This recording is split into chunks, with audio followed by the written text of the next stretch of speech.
du CIMA, distingués invités, chers collaborateurs, chers amis de la presse, mesdames et messieurs.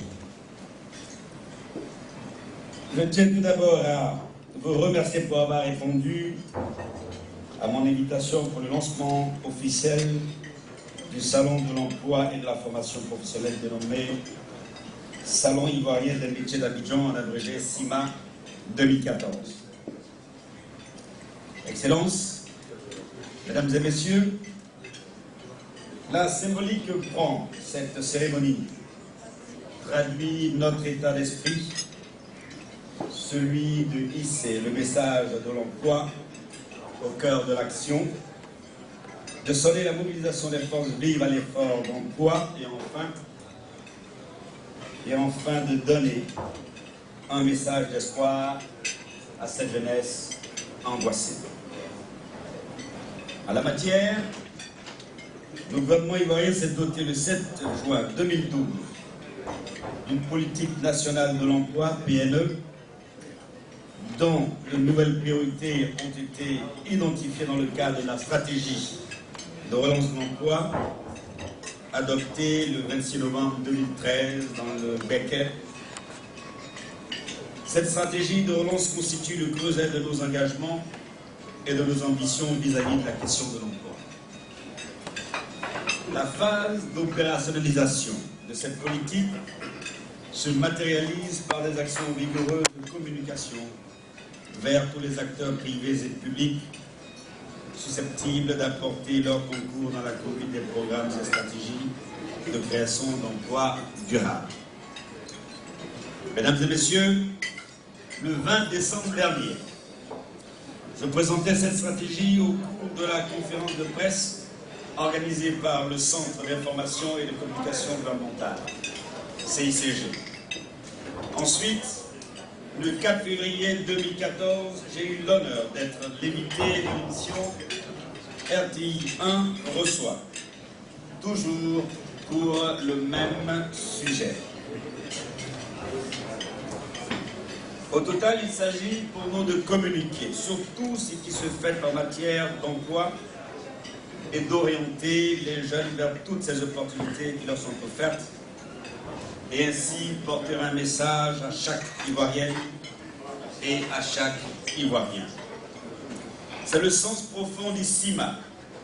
cadre privilégié de coopération gagnant-gagnant, avec toutes les composantes des structures spécialisées du secteur formation-emploi, du secteur privé, du secteur bancaire, de la microfinance,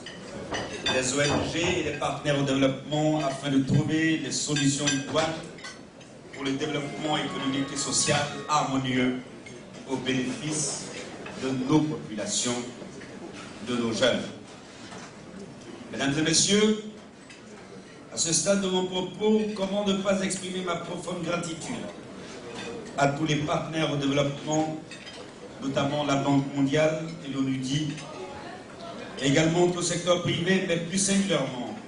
à la Confédération Générale des Entreprises de Côte d'Ivoire, CGCI, qui ne cesse d'apporter son soutien sans faille et sa contribution à la recherche de solutions concrètes au développement de l'employabilité des jeunes. Elle reste et demeure pour nous un partenaire incontournable. En décidant de co-organiser ce salon sur le thème « Une formation, un emploi, un avenir assuré », c'est encore un signal fort que nous donne la CGCI et surtout que le gouvernement entend donner au secteur privé, pilier important de la dynamique de création d'emplois, comme le rappelait Maître Gare dans son intervention de tout à l'heure. Mesdames et messieurs, face à l'enjeu que constitue l'emploi en Côte d'Ivoire, la tenue du CIMA est une opportunité à saisir car elle permettra la conjugaison et la mutualisation des intelligences d'experts de haut niveau au service d'une cause commune, celle de la recherche à la création d'emplois. À toutes et à tous, je dis merci d'être venus à ce lancement officiel du CIMA Et je vous invite à prendre une part active à ce salon en vous positionnant comme acteur, sponsor ou bien sûr à titre d'exposant. C'est ce mot que je voudrais clore en souhaitant ici, encore une fois, à toutes et à tous une excellente soirée. Que vive Contre les jeunes, vive la Côte d'Ivoire, je vous remercie.